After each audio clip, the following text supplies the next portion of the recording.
Friends, welcome back to my channel easy cook. ఈరోజు మన వీడియోలో ఆంధ్ర స్టైల్లో వెజిటేబుల్ పులావ్ ఎలా చేసుకోవాలో బిగినర్స్ కూడా ఇలా చూస్తే అలా చేసేటట్టు చాలా సింపుల్ వేలో చూపిస్తాను, చూసేద్దాం రండి.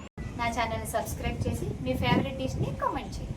ముందుగా ఒక గ్లాస్ బాస్మతి రైస్ను శుభ్రంగా కడిగి 1 గంట సేపు నానబెట్టుకోండి. కొంచెం పన్నీర్ను ఇలా పీసెస్ లా కట్ చేసుకోవాలి. 1 గ్లాస్ బియ్యానికి 1 క్యారెట్, 5 బీన్స్, 1 పిడికెడు మటర్, 1 ఆనియన్, 3 పచ్చిమిర్చి, కొంచెం కొత్తిమీర, కొంచెం పుదీనా. నెక్స్ట్ కడాయిలో ఆయిల్ వేసి 1 పిడికెడు జీడిపప్పు ఫ్రై చేసి పక్కన పెట్టుకోండి. ఇప్పుడు అదే నూనెలో 1 స్పూన్ నెయ్యి వేసి ఇక్కడ చూపిస్తున్న స్పైసెస్ 1 బిర్యానీ ఆకు, 1/2 టీ స్పూన్ సాజీరా, 2 అనాస పువ్వులు, 3 యాలకులు, 2 రాతి పువ్వులు, దాల్చిన చెక్క, 3 మరాఠీ మొగ్గ, 5 మిరియాలు, జాపత్రి 1 వేసి 2 నిమిషాలు ఫ్రై చేసుకుని కట్ చేసుకున్న పచ్చిమిర్చి, ఆనియన్ వేసి కలుపుకోవాలి. మిర్చి కారంగా ఉన్నవైతే 3 సరిపోతాయి. కారం లేనివైతే మీరు చూసి ఇంకా 1-2 ఎక్స్ట్రా వేసుకోండి. ఇప్పుడు కట్ చేసుకున్న క్యారెట్, బీన్స్ ఇంకా మటర్ వేసి 1-2 నిమిషాలు ఫ్రై చేసి 1 స్పూన్ అల్లం వెల్లుల్లి పేస్ట్ వేసి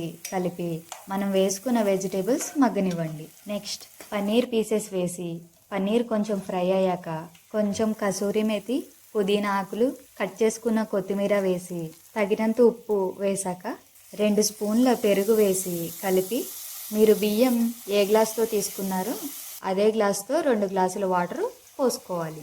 వాటర్ పోసాక ఒకసారి కలిపి మూత పెట్టి వాటర్ మరగనివ్వాలి. మూత తీసి మరుగుతున్న వాటర్లో ముందుగా నానబెట్టిన బాస్మతి రైస్ వేసి మూత పెట్టుకోవాలి. మూత తీసి వాటర్ ఇంకా కొంచెం ఉన్నాయి కదా, ఇప్పుడు పైన కొంచెం పుదీనా ఆకులు, ఫ్రై చేసుకున్న జీడిపప్పు వేసి మూత పెట్టండి.